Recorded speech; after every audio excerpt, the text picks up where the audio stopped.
Hi எல்லாத்துக்கும் வணக்கம். நான் உங்கள் Divya. Welcome to our channel. இந்த வீடியோல நம்ம என்ன பார்க்க போறோம்னா, நான் இன்னைக்கு பார்த்து தெரிஞ்சுக்கிட்ட ஒரு ரியல் கோஸ்ட் ஸ்டோரி தான் நம்ம இந்த வீடியோல பார்க்க போறோம். ஸோ இன்ட்ரெஸ்டா இருக்க போது ஸ்கிப் பண்ணாம எண்ட் வரைக்கும் பாருங்க. இந்த ரியல் ஸ்டோரி எங்க நடந்துச்சு பார்த்தீங்கன்னா, கரூர் பக்கத்துல நடந்துச்சு. இந்த கதையில வர்றவங்க பேரு வந்து கார்த்திகேயன் அண்ட் லட்சுமி. இவங்க ரெண்டு பேரும் ஹஸ்பண்ட் ஒய்ஃப். இவங்க லைஃப்ல நடந்த கதையை தான் நம்ம இப்ப பார்க்க போறோம். இந்த கார்த்திகேயன் வந்து விவசாயம் பார்க்குற அப்பா அம்மா கூட தான் இருந்தாரு. இவங்க விவசாயினால இவங்களுக்கு தனியா ஒரு வீடெல்லாம் கிடையாது. அந்த தோட்டத்துக்குள்ளே இவங்க ஒரு வீடு கட்டி வாழ்ந்துகிட்டு வந்தாங்க. அந்த காலகட்டத்துல இந்த கார்த்திகேயன் என்ன பண்ணியிருக்காருன்னா, இவர் வந்து விவசாயத்துல டிகிரி முடிச்சிருக்காரு. இவர் படிச்சு முடிச்சதுக்கு அப்புறமா அவங்க அப்பா அம்மா என்ன எதிர்பார்த்தாங்கன்னா, இவர் வந்து இதுக்கப்புறம் இந்த விவசாயத்தை கையில எடுத்துக்கிட்டு குடும்பத்தை காப்பாத்துவாரு அப்படின்னு சொல்லி நினைச்சாங்க. ஆனா இந்த கார்த்திகேயன் என்ன பண்ணாருன்னா, டிகிரி முடிச்சதுக்கு அப்புறமா தோட்டத்திலயோ வீட்டிலயோ இவரு தங்கினதே கிடையாதுங்க.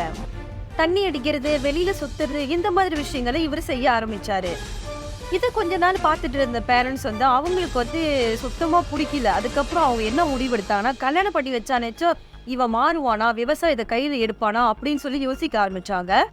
அவங்க அப்பா அம்மா யோசிச்ச மாதிரியே பக்கத்துல ஒரு ஊர்ல இருந்து ஒரு பொண்ணை இவருக்கு திருமணம் பண்ணி வச்சாங்க.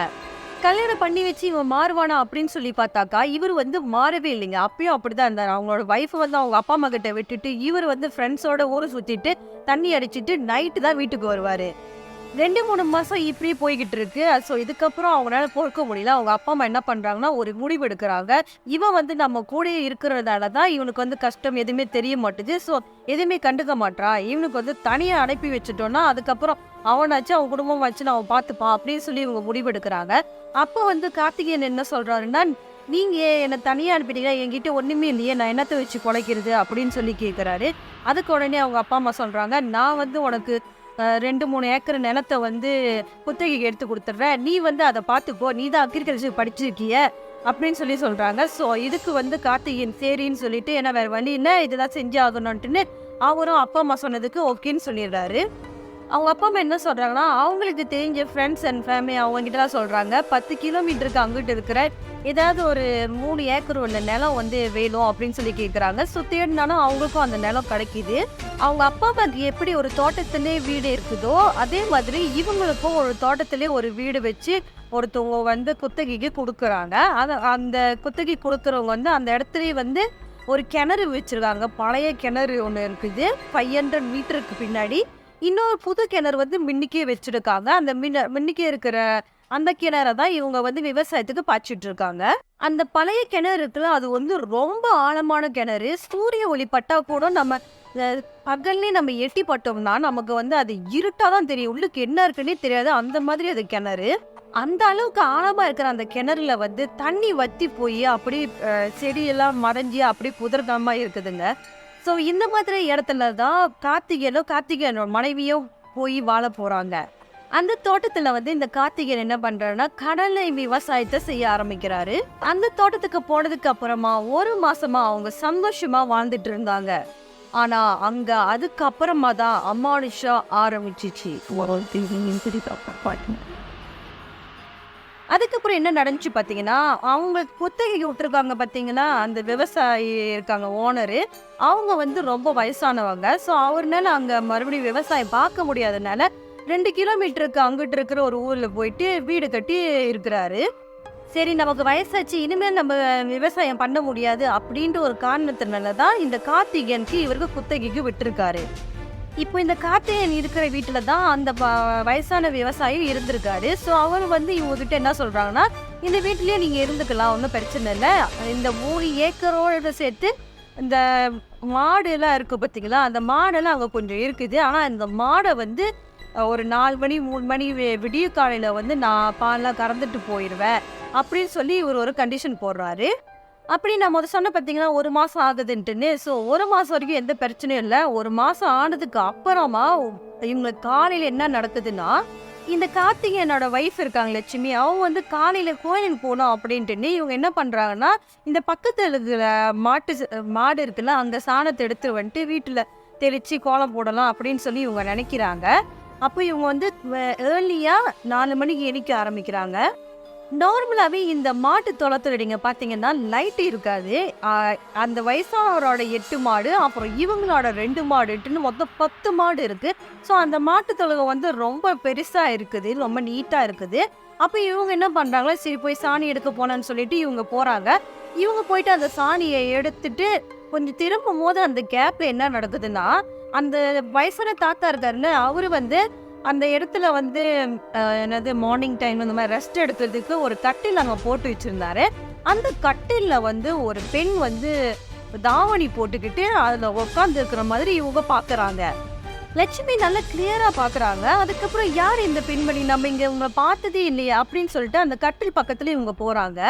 லட்சுமி வந்து அவங்ககிட்ட கேட்குறாங்க, யாரும்மா நீ, எங்களோட தோட்டத்தில் இருக்க அப்படின்னு சொல்லி கேட்குறாங்க. அப்போ உடனே இந்த பெண்ணு சிரிச்சுட்டு சொல்கிறாங்க, ஆறுசாமி வந்து என்னோட பெரியப்பா தான். அதாவது ஆறுசாமி யாருன்னா அந்த பாலகழகம் வருவார்ல, அந்த நிலத்தோட ஓனர், அவர் தான் ஆறுசாமி. ஸோ ஆறுசாமி என்னோட பெரியப்பா தான். அவர் கூட பால் கலக்க வந்தார், அவர் கூட சேர்ந்து நான் வந்தேன் அப்படின்னு சொல்லி சொல்கிறாங்க. நார்மலாக இந்த ஆறுசாமி என்ன பண்ணுவாரா, 3, 3:30, 4 மணி இந்த மாதிரி எல்லாம் பால்லாம் கறந்துட்டு அந்த சொசைட்டியில் போய் கொடுக்க போயிடுவார். அப்போ உடனே அந்த லட்சுமி கேட்குறாங்க, எங்கே அவர் பால் கறந்துட்டு எங்கே இருக்காரு அப்படின்னு சொல்லி கேட்குறாங்க. அதுக்கு உடனே அந்த பெண்மணி சொல்கிறாங்க, அவர் பால்லாம் கறந்துட்டு சொசைட்டியில் கொடுக்க போயிருக்காரு அப்படின்னு சொல்லி அந்த பெண்மணி சொல்கிறாங்க. அப்போ உடனே இந்த லட்சுமி சரின்ட்டுன்னு இவங்க என்ன பண்ணுறாங்க, வீட்டுக்குள்ளே போயிட்டு அவங்க வந்து காஃபி போட போகிறாங்க. நார்மலாக நீங்கள் பார்த்தீங்கன்னா இந்த கிராமத்தில் என்ன பண்ணுவாங்கன்னா, காலையில் விடிய காலைல எழுந்துச்சி வீட்டு முன்னுக்கு கோலம்லாம் போடுவாங்க. அதே மாதிரி தான் அந்த லட்சுமியும் செஞ்சிட்ருக்காங்க. ஸோ கோலம் போகிற மணிக்கு இவங்க என்ன பண்ணுறாங்க, சரி அந்த பெண்மணிக்கும் சேர்த்து காஃபி கலக்கலாம் அப்படின்னு சொல்லி இவங்க கலக்க போகிறாங்க. லட்சுமி காஃபி போடும்போது அவங்க அந்த ஜன்னல்லேருந்து பார்க்குறாங்க. அவங்களுக்கு ஒரு அதிர்ச்சி காத்துட்டு இருந்திருக்கு. என்னன்னு பார்த்தீங்கன்னா, அந்த பெண் இருக்காங்களே, அந்த மாட்டு தொழுவத்துலேருந்து அந்த கிணறு இருக்கு, அந்த பழைய பாலடைஞ்சு கிணறு இருக்குல்ல, அந்த கிணறுகிட்ட வேகமா ஓடுற மாதிரி இந்த லட்சுமி பார்த்துட்டு இருக்காங்க. அதாவது இருட்டுல பாக்குறதுனால இந்த லட்சுமிக்கு வந்து சரியா தெரிய மாட்டுது அவங்க வந்து ஓடுறாங்களா என்னன்னு. ஆனா அது மட்டும் இல்லாம இவங்க வெள்ளை சாரி வேற என்னது வெள்ளை தாவணி வேற போட்டிருக்கனால ஷுவரா தெரிய மாட்டுது. அப்ப கூட இவங்க வந்து அது பேய் அப்படின்னு நினைக்காம, ஐயோ அந்த பொண்ணுக்கு என்னமோ ஆக போகுது போல, ஏன் இந்த பொண்ணு இவ்வளவு வேகமா அங்க ஓடுது அப்படின்னு சொல்லி இவங்க பார்த்துட்டு, இது என்னமோ தப்பா இருக்கு, இந்த பிள்ளை ஏதோ தற்கொலை பண்ண போகுது போல அப்படின்ட்டுன்னு இவங்க என்ன பண்றாங்க, வேகமா ஓடி போய் அவங்களோட ஹஸ்பண்டை எழுப்புறாங்க. லட்சுமி வேகமா எழுப்புனதுனால கார்த்திகேயன் எந்திச்சிட்டாரு. என்னாச்சு, ஏன் அப்படி கத்திட்டு கிடக்குற அப்படின்னு சொல்லி கார்த்திகேயன் கேட்கிறாரு. அவங்க பாருங்க ஒரு பொண்ணு ஓடிட்டு இருக்காங்க அப்படின்னு சொல்றாங்க. ஸோ கார்த்திகேயனும் பாக்குறாரு. ஆனா அவர் கண்ணுக்கு எதுவுமே அங்க தெரியல. அந்த பிள்ளை ஏதோ தற்கொலை பண்ணிக்க போது, வாங்க போய் பார்க்கலான்னு சொல்லி இவங்க வாசப்படில போய் நின்று பாக்குறாங்க. அங்க யாருமே ஒண்ணுமே தெரியல. அப்போ உடனே இந்த கார்த்திகேயன் கேட்குறாங்க, யார் அந்த பெண்மணி அப்படின்னு சொல்லி கேட்குறாங்க. அதுக்கு உடனே லட்சுமி சொல்கிறாங்க, இந்த மாதிரி நம்மளோட ஓனர் இருக்கார்ல ஆறுசாமி, அவரோட பெரியப்பா பிள்ளை தான் அவங்க சொன்னாங்க அப்படின்னு சொல்லி பேசிக்கிட்டு இருக்கிற அந்த கேப்பில் என்ன நடக்குதுன்னா, இந்த ஆறுசாமி இருக்கார்ல அவரு மோட்டர் பைக்கில் அங்கே வராரு. இவங்க 2 பேரும் அந்த கிணற பார்த்து பேசிட்டு இருக்கும் போது இந்த ஆறுசாமி வந்துட்டு ஒன்றுமே தெரியாம அவர் கேட்குறாரு, என்னம்மா நடந்துச்சு அப்படின்னு சொல்லி கேட்குறாரு. அப்போ உடனே லட்சுமி சொல்றாங்க, உங்க கூட வந்து அந்த ஒரு பொண்ணு தான் அந்த கிணறுல இதுக்கு ஓடுறாங்க அப்படின்னு சொல்லி சொல்றாங்க. அதுக்கு உடனே ஆறுசாமி என்ன சொல்றாருன்னா, ஷாக் ஆயிட்டாரு. என்னது, என் கூட ஒரு பெண் வந்து இருந்துச்சா, என் கூட யாருமே வரலையே, என்னம்மா சொல்றேன், நானே இப்போதான் வரேன் அப்படின்னு சொல்லிட்டு அவர் மனசு அடிக்க, இதுக்கு ஏதோ லூசு பிடிச்சிருச்சு போல அப்படின்ட்டு இவரு பாட்டுக்கு போயிட்டு பால் கறக்க போறாரு. கார்த்தியனுக்கு உடனே கோவம் வந்துருச்சு. அவங்க வைஃப் வந்து திட்டுறாரு, நீ அரை தூக்கத்துல எல்லாம் ஏஞ்சிட்டு கனவு கண்டுட்டு அதைதான் நீ இப்படி பேசிட்டு இருக்க அப்படின்னு சொல்லிட்டு அவர் பாட்டுக்கு தூங்க போயிட்டாரு. ஆனா அந்த லட்சுமிக்கு மட்டும்தான் தெரியும், அந்த பெண்ணு உண்மையிலே அவங்ககிட்ட பேசிட்டு இருந்தது, அதுக்கப்புறம் கிணற பார்த்து ஓடுறது, இது எல்லாமே உண்மைன்ட்டுன்னு. அதுக்கப்புறம் இந்த லட்சுமிக்கும் மனசு சரியில்லை. அப்புறம் நடந்த விஷயத்த பார்த்துக்கிட்டு இவங்க என்ன பண்ணாங்கன்னா, அவங்களுக்கு 2 மாடுக்குன்னு சொன்னல, அந்த மாடுகளை எடுத்துட்டு இவங்க வந்து மேய்ச்சலுக்கு கூட்டிட்டு போறாங்க. அங்கேயும் இங்கேயும் உட்காந்து இவங்க யோசிச்சுக்கிட்டே இருக்காங்க. இவங்க அவங்களோட அந்த 2 மாடுங்களை வந்து 6 மணிக்கு மேலதான் இவங்க கூட்டிட்டு போவாங்க மேய்ச்சலுக்கு. அப்ப அந்த மேய்ச்சலுக்கு கூட்டி போகும்போது எங்க கூட்டி போவாங்க பாத்தீங்கன்னா, இந்த பாலடைஞ்சு கிணறு இருக்குல்ல, அங்க வந்து நிறைய புல்கள் இருக்கும். ஸோ அங்கதான் இந்த மாடுங்களை மேய்க்கிறதுக்கு இவங்க கூட்டிட்டு போவாங்க. அப்போ வந்து இந்த லட்சுமி வந்து ஒரு வித்தியாசமான விஷயத்த செய்றாங்க. இவங்க என்ன பண்றாங்கன்னா, அந்த கிணற வந்து இவங்க எட்டி பாக்குறாங்க, அப்படி உள்ள என்னதான் இருக்கு அப்படின்னு. நம்ம நார்மலா முதலே சொன்ன மாதிரி இந்த கிணறு ரொம்ப ஆழமா 200 அடி கீழே இருக்கிறதுனால, ஸோ இது வந்து மேலே மட்டும்தான் வெளிச்சமா தெரியும், மற்றபடி ரொம்ப அடியிலலாம் ரொம்ப இருட்டாக தான் இருக்கும். அப்போ ஒரு 6 மணிக்கெல்லாம் இது வந்து கொஞ்சம் இருட்டாக தான் லைட்டாக தெரியுது. அப்போ உடனே இவங்க வந்து என்ன பண்ணுறாங்க, நல்லா கொஞ்சம் உத்து பார்க்குறாங்க. இவங்க காதுக்கு வந்து ஒரு சத்தம் கேக்குது. அப்படியே ஒரு மாதிரியான நார்மலாவே நீங்க பார்த்தீங்கன்னா, இந்த பால் அடைஞ்ச கிணறுல போயிட்டு நீங்க கொஞ்சம் காது குடுத்து கேட்டீங்கன்னா, அது வந்து ஒரு ஐ அந்த மாதிரி ஒரு சத்தம் கேட்கும். இந்த லட்சுமி அந்த கிணற நல்லா உத்து பார்த்துக்கிட்டே இருக்கும்போது, இவங்களுக்கு வந்து ஒரு சத்தம் கேட்குது. ஒரு லைட்டான வாய்ஸ்ல வந்து, "அக்கா காப்பாத்துங்க, அக்கா காப்பாத்துங்க" அப்படின்னு சொல்லி ஒரு வாய்ஸ் கேட்குது. நார்மலா நீங்க இந்த கிணறுல பார்த்தீங்கன்னா, இந்த குருவிகள், அப்புறம் வவ்வா இவங்கெல்லாம் அங்க வீடு கட்டி வாழ்ந்துகிட்டு இருக்கவங்க. ஸோ அந்த சத்தம் கேட்டதுக்கு அப்புறமா எல்லாம் இவங்களுக்கு பயமூட்டுற அளவுக்கு இந்த வவ்வாலும், குருவியும் அவ்வளோ வேகமா மேல வந்துச்சு. ஸோ இத பார்த்து இவங்க பயந்து போயிட்டு, பின்னாடி போயிட்டு இவங்க வந்து நினைக்கிறாங்க, காலையில நம்ம சொன்னதுக்கு நம்மள பைத்தியம்னு சொன்னாங்க. இப்ப போய் சொன்னா என்ன சொல்லுவாங்க தெரியலையே அப்படின்ட்டுன்னு, இவங்க அந்த மாடுங்கள கூட்டிட்டு அந்த இடத்த விட்டு விறுவிறுன்னு ஓட ஆரம்பிக்கிறாங்க. இந்த லட்சுமி மாட்டு கயிறை இழுத்துக்கிட்டு இவங்க ஓடி வந்தாங்களா. ஸோ அந்த டைம் என்ன நடந்துச்சுன்னா, ஒரு மாட்டோட கயிறு வந்து இவங்க கால்ல மாட்டி இவங்க கீழே விழுந்துட்டாங்க. ஸோ விழுந்ததுக்கு அப்புறமா என்ன ஆச்சுன்னே தெரியல. அதுக்கப்புறம் என்னன்னா 7 மணி ஆச்சு, இன்னும் லட்சுமியை காணோம்னு சொல்லி அவங்க ஹஸ்பண்ட் தேட ஆரம்பிக்கிறாரு. அதுக்கப்புறம் பார்த்தீங்கன்னா, ஒரு மாடு வந்து இருட்டுறதுக்கு அப்புறமா அது வந்து வீட்டுக்கு வந்துடுச்சு. இன்னொரு மாடு வந்து வீட்டுக்கு வரல. ஏன்னாக்கா அதோட கயிறு வந்து லட்சுமியோட கால்ல மாட்டிக்கிட்டு இருந்திருக்கு. ஸோ அங்க மாட்டிட்டு இருந்தோன்னா, அது அங்க நின்னு கத்திக்கிட்டு இருக்கு. அந்த கத்துற சத்தத்தை கேட்டுட்டு இந்த கார்த்திகேயன் அங்க போறாரு. அவரு அங்க போய் பாக்குறாரு, அவங்களோட மனைவி அங்க மயக்கி போட்டு விழுந்து கிடக்கிறத பார்த்தானா, அவர் என்ன பண்ணாரு, டக்குன்னு தண்ணி எடுத்து அவங்க மூஞ்சில தெளிச்சு அவங்கள எழுப்பி விட்டுருக்காரு. ஸோ அதுக்கப்புறம் என்ன ஆச்சு அப்படின்னு சொல்லி கேட்கிறாரு. அவங்களும் அங்க நடந்தது எல்லாத்தையுமே அவர்கிட்ட சொல்றாங்க. இதெல்லாம் கேட்டுட்டு இந்த கார்த்திகேயன் என்ன சொன்னார்னா, "ஏன்டி நீ இப்படி பண்ணிக்கிட்டு இருக்க? உனக்கு பைத்தியம் தான் பிடிக்க போகுது. எத்தனை வாட்டி சொல்றேன், இதெல்லாம் பெருசுபடுத்தாத, அதெல்லாம் ஒன்றும் கிடையாது" அப்படின்னு சொல்லிட்டு அதை இவர் பெருசுபடுத்தாமலே இவர் பாட்டுக்கு போயிட்டாருங்க. ஆனா இத வந்து அவங்க உடம்புல, அவங்களோட ஒய்ஃப் உடம்புல ஏதோ ஒண்ணு இருக்குன்னு நிகழ்த்துற மாதிரி ஒரு சம்பவம் நடந்துச்சு. அப்படி என்னதான் நடந்துச்சு அப்படின்னு சொல்லி பார்க்குறோம்னுங்க. அப்ப இவங்க வந்து நார்மலா சாப்பிட்டுட்டு அதுக்கப்புறம் நைட்டு படுக்க போயிட்டாங்க. அந்த டைம்ல வந்து லட்சுமி வந்து யோசிச்சுட்டு இருக்காங்க. காலையிலேருந்து இப்போ வரைக்கும் ஏன் இப்படிலாம் நடக்குது அப்படின்னு சொல்லி யோசிச்சுட்டு இருக்காங்க.